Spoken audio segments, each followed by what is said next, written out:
ये वो जगह है, ये वो देश है जहाँ मेरे पिता, उनके पिता, उनके पिता, उनके पिता और बहुत दूर तक अगर जाएं तो फिर बाबर की औलाद तक हम सब लोग यहाँ पले बढ़े और इस देश को अपना कहा। मेरे पिता 1947 में जब देश का बंटवारा हो रहा था और उनके नाम पर, उनके धर्म के नाम पर जब एक देश बनाया जा रहा था, तब उन्होंने ये सोचा और ये जाना कि उनके लिए वो देश, और उनके लिए नहीं बल्कि उनकी जो फ्यूचर जनरेशन्स हैं, जो उनकी भविष्य की नस्लें हैं, यानी मेरे लिए और मेरी नस्लों के लिए, कि उन्हें जिन्ना का पाकिस्तान नहीं, उन्हें गांधी का हिंदुस्तान ज़्यादा सेफ लगा। और आज जब मैं सोचती हूँ कि ये सब जो हो रहा है देश में, उनकी आत्मा को 2 साल पहले वो गुजर गए और उनकी आत्मा को कितनी तकलीफ़ पहुँच रही होगी कि भारत के संविधान की और भारत के लोकतंत्र की और भारत जिस पूरी नींव पर आधारित ये देश बनाया गया, यानी सोचिए कि वही 47-48 का वक्त है जब इज़राइल भी बना और पाकिस्तान भी बना। एक यहूदी धर्म के नाम पर देश बनाया गया और एक इस्लाम धर्म के नाम पर देश बनाया गया। तब भारत जैसा एक ऐसा देश जो गरीबों का देश था, जो ऐसे लोगों का देश था, जो अनपढ़ों का देश था। हमारे पास कुछ नहीं था, लेकिन हमारे पास मूल्य थे और मूल्यों से भी ज़्यादा हमारे पास हिम्मत थी ये तय करने की कि हम अपने देश को एक धर्म की पहचान नहीं देंगे। आज जबकि भारत के पास सब कुछ है, भारत, मैंने सुना है कि जब नरेंद्र मोदी जब तीसरी बार प्रधानमंत्री बन के आ जाएंगे तो हम तीसरी दुनिया की सबसे बड़ी आर्थिक ताकत भी बन जाएंगे, लेकिन भारत अपनी पूरी हिम्मत गंवा बैठा है। इतने छोटे मन और इतने छोटे मस्तिष्क, और उसका सीना जो है, मतलब कहा जाता है कि 56 इंच का सीना है, लेकिन दिल बहुत छोटा है हमारे प्रधानमंत्री का। और ऐसे ही वो हमें, हमारा जो देश है उसे बना देना चाहते हैं कि आज जो हमारी हिम्मत है और हौसला है वो पूरे तरीके से टूट रहा है कि आज हम ये कहते हैं कि हमारा गौरव तब हमें प्राप्त होगा जब इस पूरे देश को एक हम धर्म की पहचान दे देंगे। तो सड़कों पर जब ये हालत हो, सोसाइटीज़ में ये हो रहा हो, स्कूलों में बच्चे, संविधान की पढ़ाई नहीं हो रही है, लोकतंत्र की चर्चा नहीं हो रही, उनकी भविष्य की बात नहीं हो रही है, टीचर्स नाच रहे हैं और उनके पीछे दर्जनों बच्चे नाच रहे हैं, एक टीचर आगे नाच रही हैं और पीछे दर्जनों बच्चे नाच रहे हैं, भक्ति गान हो रहे हैं। एक ऐसा वक्त जहां संसद जो है वो हमारा धर्म की धुरी पर घूम रहा हो, यानी संसद में धर्म का पूरे तरीके से प्रवेश हो चुका हो, मंदिरों में राजनीति हो रही हो और टीवी चैनलों पर रामलीला चल रही हो, और जो हमारे कॉमेडियंस हैं और सैटारिस्ट हैं वो पॉलिटिकल कमेंट्री कर रहे हों और नेटफ्लिक्स पे पॉलिटिकल एपिसोड्स चलाए जा रहे हों, तो समझ में नहीं आता कि आखिर क्या हो रहा है। और ऐसे वक्त में इस किताब का हम विमोचन कर रहे हैं और इस कमरे में जितने लोग बैठे हैं, ऐसा लगता है कि इस सब के बावजूद एक तरह का ये रेजिस्टेंस है इस कमरे में जो हो रहा है, और ये यकीन जानिए एक छोटी सी क्रांति भी है। तो बहुत बहुत शुक्रिया सबसे पहले आपको ये किताब लिखने के लिए, हम सबको यहाँ बुलाने के लिए और एक ऐसे वक्त में बुलाने के लिए जिससे कुछ ही घंटों दूर हैं हम, ऐसे वक्त में जब भारत को एक नई आज़ादी मिलने वाली है और भारत में जो उस वक्त के जो क्रिमिनल्स होते थे, जिन्होंने मस्जिद तोड़ी, आज वो इस वक्त के फ्रीडम फाइटर्स हैं, स्वतंत्रता संग्रामी हैं। अदालत का एक आदेश था कि भाई ट्रस्ट को कहा गया कि आप मंदिर बनाइए। अदालत के आदेश में ये भी कहा गया कि मस्जिद तोड़ना घोर अपराध था, यानी जुर्म तो हुआ लेकिन मुजरिम ढूंढने से नहीं मिल रहा है।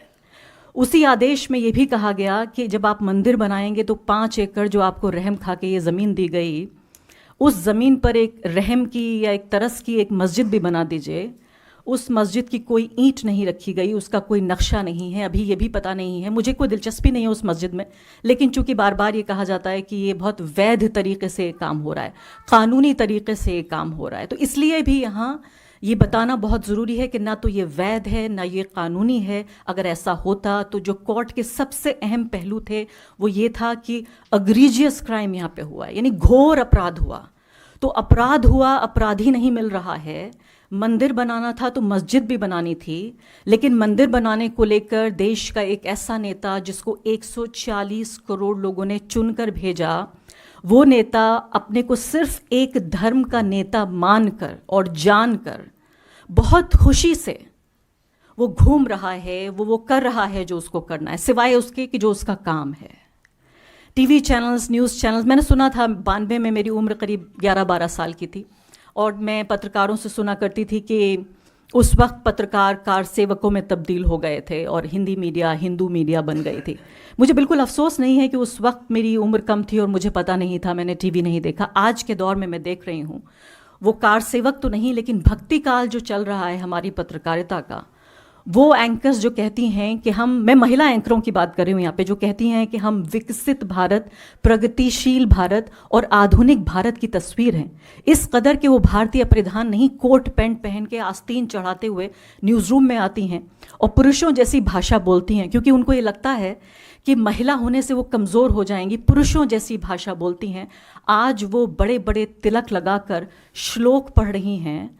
और ये समझिए कि ऐसे वक्त में, यानी ये मंदिर का पूरा जो काम चल रहा है ये ऐसे वक्त में भी चल रहा है जबकि इत्तेफाक से आप देखिए कि नरेंद्र मोदी 10 साल पूरे कर रहे हैं।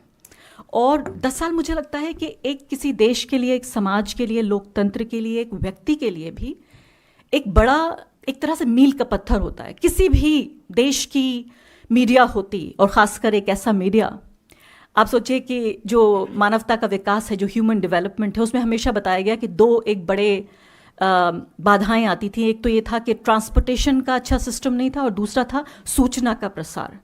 आज हमारे पास दोनों है, लेकिन ट्रांसपोर्टेशन तो चलिए दूर की बात है, तमाम तरह की ट्रेनें और वो सब चल रही हैं, लेकिन सूचना का जो पूरा ये धंधा है, हमारा जो कारोबार है, इसमें हजारों लाखों पत्रकार काम ये नहीं कर रहे हैं कि लोगों तक सूचना पहुंचाएं। उनका मैंडेट ये है कि किसी तरह से लोगों तक सूचना ना पहुंच जाए।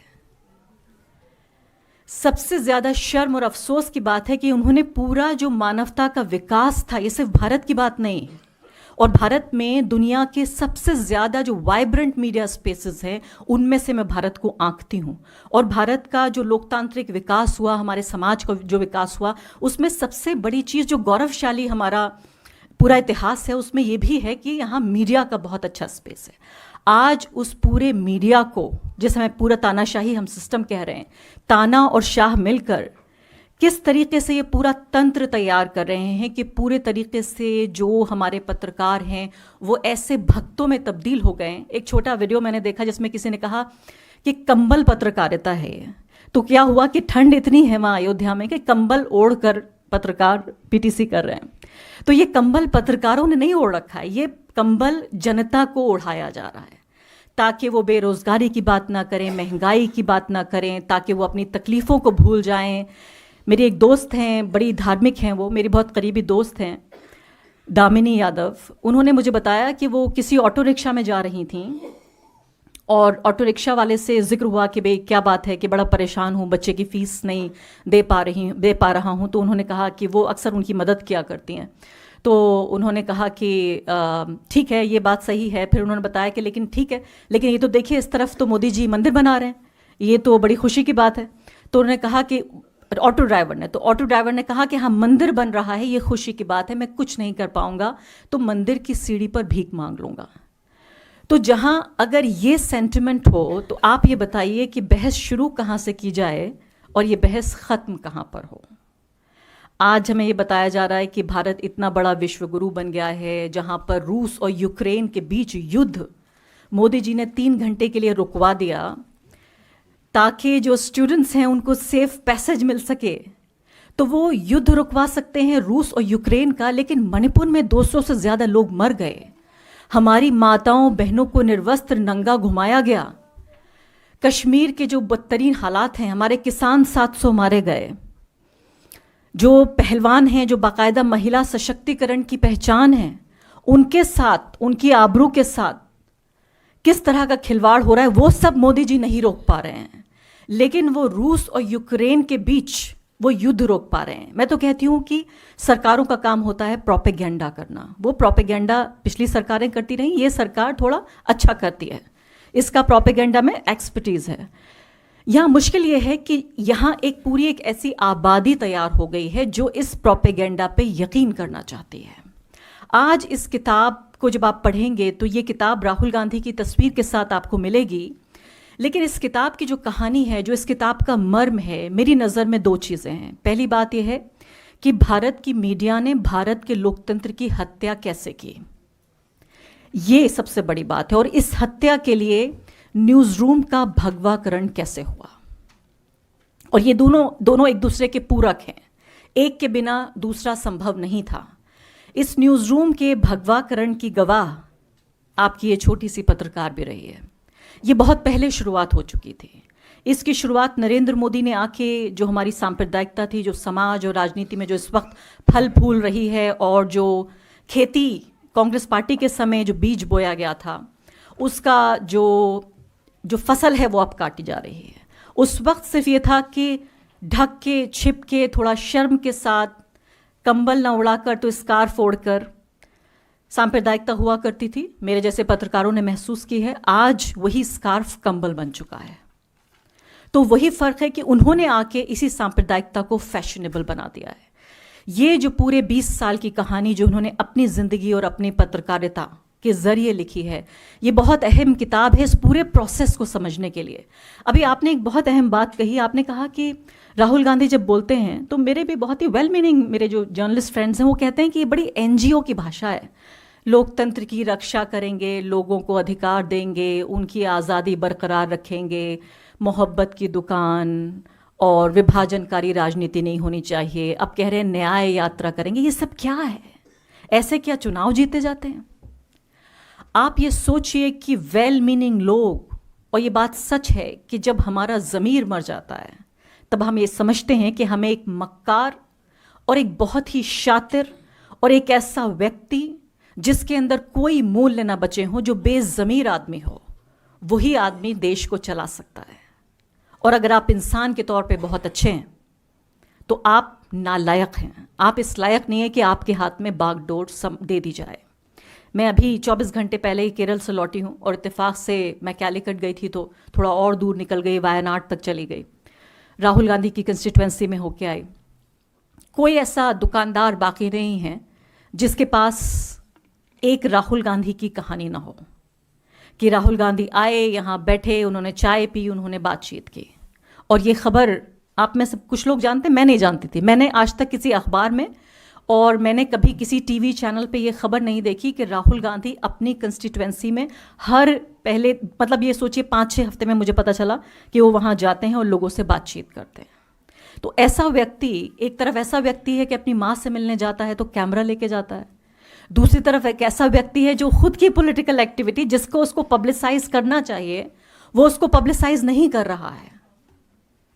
तो एक तरफ इतना अक्लमंद व्यक्ति और दूसरी तरफ इतना बेवकूफ।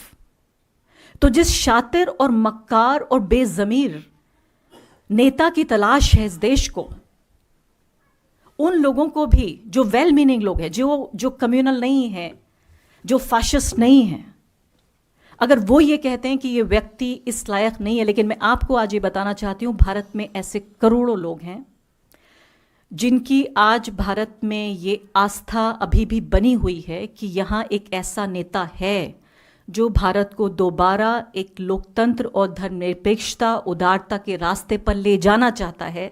और एक दिन हो सकता है इस व्यक्ति के हाथ बागडोर आ जाए, इसलिए उनको एक साहस है, एक भरोसा है। एक पॉलिटिकल जर्नलिस्ट होने के नाते मैं ऑब्जेक्टिवली रिपोर्ट करती हूँ, और मुझसे ज़्यादा बुरा कांग्रेस पार्टी का कोई क्रिटिक नहीं है। लेकिन एक भारतीय नागरिक के तौर पर, एक वोटर के तौर पर, और जिस तरह से देखिए राहुल गांधी के पास 2 ऑप्शंस हो सकते थे। एक ऑप्शन ये भी हो सकता था, जिसका भी इन्होंने जिक्र किया मुझसे पहले वक्ता ने, राजू जी ने, कि एक कंपेटिटिव कम्युनलिज्म का रास्ता, जिसको कुछ लोग प्यार से सॉफ्ट हिंदुत्व भी कहते हैं, वो रास्ता भी उनके पास था। और मैं जानती हूं कि कांग्रेस पार्टी के अंदर भी इतनी कीचड़ है कि बहुत सारे कमल खिले हुए हैं, और ये सांप्रदायिकता की कीचड़ है। और बहुत सारे लोग, जैसे अभी भी मुझसे पहले वक्ता ने कहा कि कांग्रेस पार्टी अलग है और राहुल गांधी अलग है, मुझे लगता है बिल्कुल उन्होंने एक तरह से तीर सही निशाने पे लगा है। कांग्रेस पार्टी के अंदर ही उनके बड़े से जो सारे बड़े नेता, उनमें से ज़्यादातर लोग कांग्रेस पार्टी की आइडियोलॉजी पे, और राहुल गांधी जो कहते हैं उनका पीठ पीछे वो खुद मजाक उड़ाते हैं। आप यकीन जानिए, जिस दिन राहुल गांधी की विचारधारा, राहुल गांधी जो करना चाहते हैं, अगर कांग्रेस पार्टी के लोग ही, सिर्फ उनके नेता, सिर्फ उनके कार्यकर्ता, सिर्फ उनका काडर इस बात में विश्वास करे, वोटर भूल जाइए, एक दिन अगर वो ये मना लें अपने नेताओं को, अपने कार्डर, अपने कार्यकर्ता को कि जो मैं कह रहा हूं उसे सिर्फ लोगों तक पहुंचा दीजिए, कांग्रेस पार्टी कामयाब हो जाएगी। इसका छोटा सा उदाहरण मैं आपको देना चाहती हूं। मध्य प्रदेश, राजस्थान, अभी जो इलेक्शंस हुए हैं, आपको याद होगा कास्ट सेंसस की बहुत चर्चा हुई थी। आप जमीन पे जब जाइए, ना आपको राजस्थान में, ना मध्य प्रदेश में, ना आपको छत्तीसगढ़ में कांग्रेस पार्टी के जमीनी नेताओं ने किसी वोटर से जाके ये नहीं कहा कि अगर हम चुन के आ गए तो हम कास्ट सेंसस कराएंगे। इतना विश्वास है उनका राहुल गांधी में। तो मुझे लगता है एक नज़रिए से बिल्कुल नाकाम है राहुल गांधी। वो ये कि अपनी ही पार्टी के लोगों को वो ये नहीं बता पा रहे हैं कि उनकी विचारधारा क्या है, उन्हें नहीं मन पा रहे। तो अगर कांग्रेस पार्टी के नेताओं का कांग्रेस की जो फाउंडिंग प्रिंसिपल्स है, जो बुनियादी सिद्धांत हैं, और जो उनकी पार्टी का सबसे बड़ा नेता जो कह रहा है, अगर उनके कार्यकर्ता, उनके नेताओं का ही विश्वास नहीं है, तो आप बताइए आम लोगों का क्या विश्वास होगा। दूसरी बड़ी समस्या मुझे लगती है, और जो सड़कों पे जो नज़र आ रहा है, कि देखिए एक जो नेता है, आज के दौर में नेता की ज़रूरत नहीं है, एक मदारी की ज़रूरत है, एक जादूगर की, जो आपको मसरूफ़ रखे। आपने देखा होगा जादूगर आपको जादू के जब शो ख़त्म हो जाता है तो आपको सब कुछ समझ में आ जाता है, लेकिन उसके बावजूद भी आप पूरा शो देखते हैं। जैसे एक तरफ आप देखेंगे कि लड़कियां नाच रही हैं, दूसरी तरफ आप देखेंगे वो सर्कस घूम रहे हैं, तीसरी तरफ आप देखेंगे म्यूज़िक चल रहा है, बड़ा चमाचम है और इतना मनोरंजन है। और वही बात है कि पिछले 10 साल में किसी भी चीज़ की कमी हुई हो, लेकिन एक चीज़ की कमी नहीं हुई, वो था मनोरंजन। इतना मनोरंजित रखा गया है दर्शक को या वोटर को या नागरिक को कि उसको लगता है कि उसे कुछ काम मिल गया है। अब जैसे नया काम मिल गया है, झंडा लगाइए। RWS को काम मिल गया, बिल्कुल बेरोजगार लोग, यानी समझिए रिटायर्ड लोग जिनके पास कोई काम नहीं था, पेंशन मिल रही है। पेंशन कौन सी मिल रही है? जो कांग्रेस पार्टी की सरकारों ने जिस पेंशन की घोषणा की, जिसको बीजेपी ने वापस ले लिया, उस पेंशन के बल पर जो RWS हैं वो कह रहे हैं सब लोग एक दीप जलाइए। तो ये जो काम है, ये जो मनोरंजन है, जो एंटरटेनमेंट, ये विद्या बालन के जो शब्द हैं, वो उसकी कमी नहीं है यहाँ पर। तो बिजी रखते हैं। कांग्रेस पार्टी की प्रॉब्लम ये है कि वो उनके पास मनोरंजन नहीं है और दर्शक और नागरिक वोटर बोर हो जाता है। एक तरफ नरेंद्र मोदी, उनकी पार्टी बीजेपी कह रहे हैं कि भाई हम देखिए 75 साल में जो हुआ वो हुआ, अब ये देश बदल रहा है, इस देश को हम हिंदू राष्ट्र बनाना चाहते हैं, संविधान हम बदलना चाहते हैं, यहाँ जो हिंदू धर्म के मानने वाले लोग हैं उनको एक अपर हैंड मिलेगा, बाकी सब लोग नीचे रहेंगे। और उसका जवाब क्या है? तो ये बड़ा आकर्षक, बड़ा अट्रैक्टिव आइडिया है। भाई आपको बिना कुछ किए, अगर सिर्फ इसलिए कि आप जिस धर्म में पैदा हुए थे, आप अपने पड़ोसी से, चाहे आप सब्जी बेचते हो, चाहे आप एक छात्र हो, चाहे आप पत्रकार हो, चाहे आप बेरोजगार हो, अगर आपको अच्छा और बेहतर होने की इजाज़त मिल रही है और आपको डंडे के बल पे ये सब करने की अनुमति मिल रही है, तो आपको अच्छा लगेगा। एक तरफ ये अट्रैक्टिव आइडिया है कि देखिए 75 साल में जो नहीं हुआ वो अब होगा। दूसरी तरफ कांग्रेस पार्टी क्या कह रही है? दूसरी तरफ कांग्रेस पार्टी ये कहती है हम आपको वही पुराना देश देंगे जो 75 साल से चल रहा है। तो गरीब हिंदू, गरीब आदमी क्या सोच रहा है? वो सोचता है कि भाई देखिए मेरे लिए, मेरे बाप के लिए, मेरे दादा के लिए, मैं भी गरीब हूँ, मेरे बाप भी गरीब थे, मेरे दादा भी गरीब थे, उनके पिता भी गरीब थे, कम से कम मेरा बेटा तो अमीर हो जाएगा। तो आप वही पुराना घिसा पिटा मॉडल बेचना चाहते हैं जो 75 साल से काम नहीं कर रहा है। यहां भरपूर मनोरंजन के साथ, पूरे पैकेज के साथ आपको एक पॉलिटिकल पार्टी ये कह रही है कि आपको एक नया देश देंगे। तो फिर क्या सोचता है वोटर? वोटर कहता है कि एयरटेल काम नहीं कर रहा मेरे लिए, मैं वोडाफोन का कनेक्शन लूंगा। यहां हमें, हमारे समाज को, इस ऑपोजिशन पार्टी को, मेरे जैसे पत्रकारों को भी, we need a new language. अगर हमें इस देश को बचाना है, संभालने संवारने की तो दिन बहुत दूर है, अभी मैं तो कह रही हूं सिर्फ बचाना है इस संविधान को, इस देश को। We need a new language, a new vocabulary. हमें एक नई शब्दावली चाहिए। बात वही करनी है। देखिए इंसानियत के उसूल नहीं बदल जाएंगे। आपको ये बताना पड़ेगा एक हिंदू को कि जो धर्मनिरपेक्षता है वो मुसलमान की भलाई के लिए नहीं है, आपकी भलाई के लिए है। आप बेहतर जिंदगी जिएंगे, आप ज्यादा शांतिपूर्ण जीवन जिएंगे, आपकी नस्लों के लिए अच्छा है। एक उदारवादी जीवन आपके लिए अच्छा है। भारत में लोकतंत्र नेताओं के लिए नहीं, आपके लिए अच्छा है। संविधान आपके लिए जरूरी है। एक दलित नागरिक को कभी भी ये बताने की ज़रूरत नहीं पड़ती है कि संविधान उसके लिए कितना अहम है, क्योंकि वो समझता है कि उसके अस्तित्व के केंद्र में ये संविधान है। लेकिन एक अपर कास्ट को ये समझा दिया गया है कि संविधान में दी गई जो बराबरी है और जो आज़ादी है उसके लिए नुकसानदेह है। मैं ये नहीं कह रही हूँ कि भारत के मुसलमान ख़ास तौर पे बहुत ज़्यादा धर्मनिरपेक्ष हैं और इसीलिए वो बहुत भले हैं। धर्मनिरपेक्षता माइनॉरिटी के लिए, बराबरी के लिए एक तरह की गारंटी है, एक तरह की राहत है, और इसलिए उसे लगता है कि उसके अस्तित्व के लिए अहम है। इसलिए मैंने कहा कि जब संविधान की बात होती है तो जो कमज़ोर तबका है, चाहे वो मुसलमान हो, चाहे वो दलित हो, चाहे वो किसान हो, चाहे वो मज़दूर हो, चाहे वो महिलाओं हों, ये तमाम चीज़ें जो हमारे अधिकार और आज़ादी है, हम इतनी छोटी बात भी नहीं बता पाए हैं हमारे नागरिकों को कि ये राज्य के खिलाफ अधिकार हमारे राज्य के खिलाफ हमें मिल रहे हैं। यानी राज्य तो ये चाहेगा ही कि हमारे अधिकारों और हमारे जो हमारी छाती है, हमारा सीना है, उस पर बुट लेके चले, लेकिन संविधान ये गारंटी देता है कि हमें अधिकार मिले।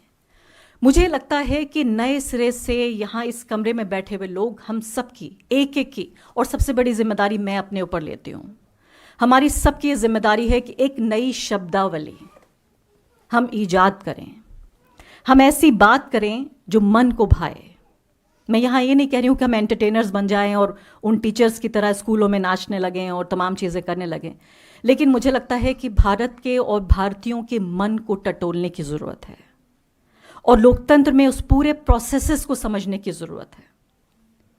मसरूफ़ रखिए एक ऐसी चीज़ में, कभी भी आप देखिए यूके यूएस में इतना सेंसिटिव मामला है, आप ज़रा सा भी राइट्स की बात कीजिए, अधिकारों की बात कीजिए, आज़ादी की बात कीजिए, आप फेमिनिज़म की बात कीजिए, वहाँ हेल्थ पर, फेमिनिज़म पर, राइट्स पर, आज़ादी पर बाकायदा वोट डाले जाते हैं, क्योंकि वो लोग कामयाब तरीके से अपनी जनता को ये बता पाए हैं कि ये उनके लिए अहम है।